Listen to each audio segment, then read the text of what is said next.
अपने अस्तित्व को बचाने के संकट से जूझ रही टेलीकॉम कंपनी वोडाफोन आइडिया ने कहा कि हाल ही में शुल्क में किया गया बदलाव सही दिशा में उठाया गया कदम है, लेकिन इस तरह के बदलाव उद्योग के संरचनात्मक मुद्दों को हल करने के लिए पर्याप्त नहीं है और क्षेत्र के पुनरुद्धार के लिए शुल्क वृद्धि और न्यूनतम मूल्य सीमा निर्धारण यानी कि फ्लोर प्राइस महत्वपूर्ण है। चालू वित्त वर्ष की पहली तिमाही के वित्तीय परिणाम को लेकर चर्चा के दौरान वोडाफोन आइडिया के सीईओ रविंद्र टक्कर ने कहा कि कुमार मंगलम बिरला ने हाल ही में वोडाफोन आइडिया के अध्यक्ष का पद छोड़ दिया। वह और आदित्य बिरला समूह एवं वोडाफोन समूह अपनी घोषित स्थिति के अनुरूप कंपनी की मदद और मार्गदर्शन करने के लिए प्रतिबद्ध हैं। टक्कर ने कहा कि इस तरह हमें उनके अनुभव और मदद का लाभ मिलता रहेगा। उन्होंने कंपनी द्वारा वित्त जुटाने के विषय पर कहा कि वोडाफोन आइडिया संभावित निवेशकों के साथ लगातार चर्चा कर रही है। टक्कर ने शुरुआती स्तर की कॉर्पोरेट पोस्टपेड योजनाओं और अन्य पेशकशों सहित वोडाफोन आइडिया द्वारा किए गए हालिया शुल्क हस्तक्षेप का हवाला देते हुए कहा कि हालांकि ये शुल्क हस्तक्षेप सही दिशा में उठाए गए कदम है और यह ARPU में सुधार करने में मदद करेंगे,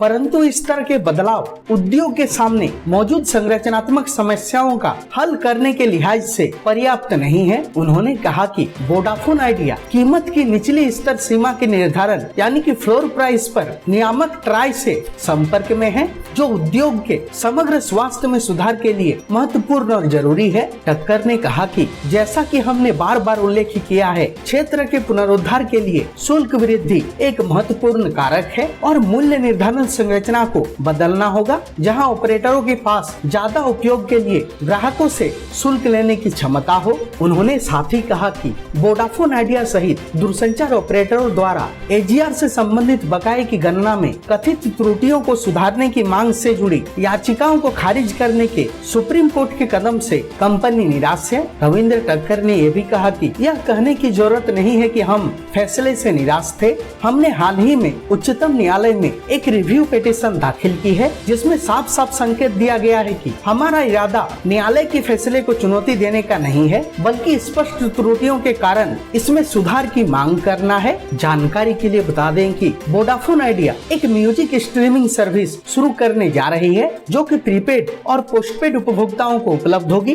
कर्ज के बोझ से जूझ रही वोडाफोन आइडिया को चालू वित्त वर्ष की पहली तिमाही में 7,319 करोड़ रुपए का एकीकृत शुद्ध घाटा हुआ है। बहरहाल वोडाफोन आइडिया के सीईओ रविंद्र टक्कर ने अपने बयान में कहा है कि वे जल्द ही अपने टैरिफ शुल्क में वृद्धि करेंगे और फ्लोर प्राइस को लाने की दिशा में ट्राई के साथ बातचीत चल रही है।